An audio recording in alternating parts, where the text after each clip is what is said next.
Today, Stephen Cassim and myself are here to discuss whether the Louisiana Purchase was constitutional or unconstitutional.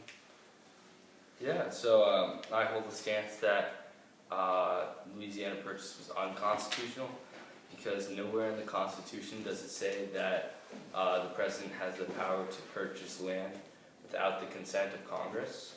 And I think Thomas Jefferson definitely strayed from his strict interpretation of the Constitution to follow a more loose one.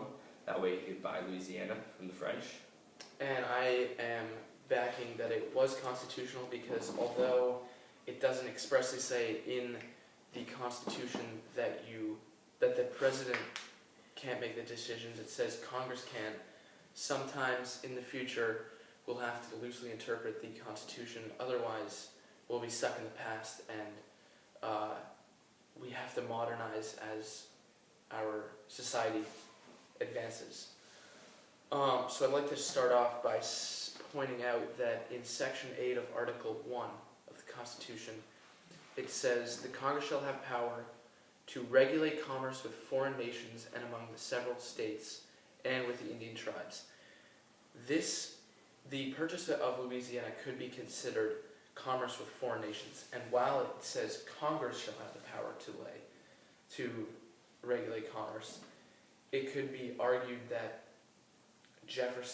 if we were to loosely interpret the Constitution, Jefferson could have had the power to regulate commerce with foreign nations, and especially in this particular instance. Well, that's just a gross loose interpretation of the Constitution. It specifically says that Congress has that power, not the President.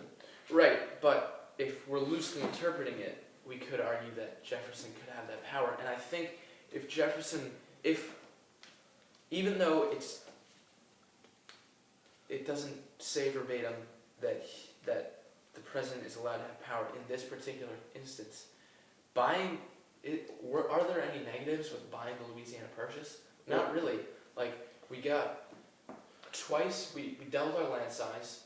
We now have a trade route to the Caribbean through the New Orleans port, and we have significantly more access to resources such as timber, mining, and etc. So, well, I agree that that's all true, but my main concern with Jefferson's purchase of the Louisiana territory is that it gives way for future presidents to interpret the Constitution even more loosely, and it gives them more power, and ultimately we could be reverting back to the monarchy we just escaped during the American Revolution. I wouldn't say that it'll allow them to interpret it more loosely. It'll allow them to interpret it loosely if a problem arises. Like, it's not every single answer is not going to be in this Constitution. There will be cases like the Louisiana Purchase where we're going to have to create boundaries for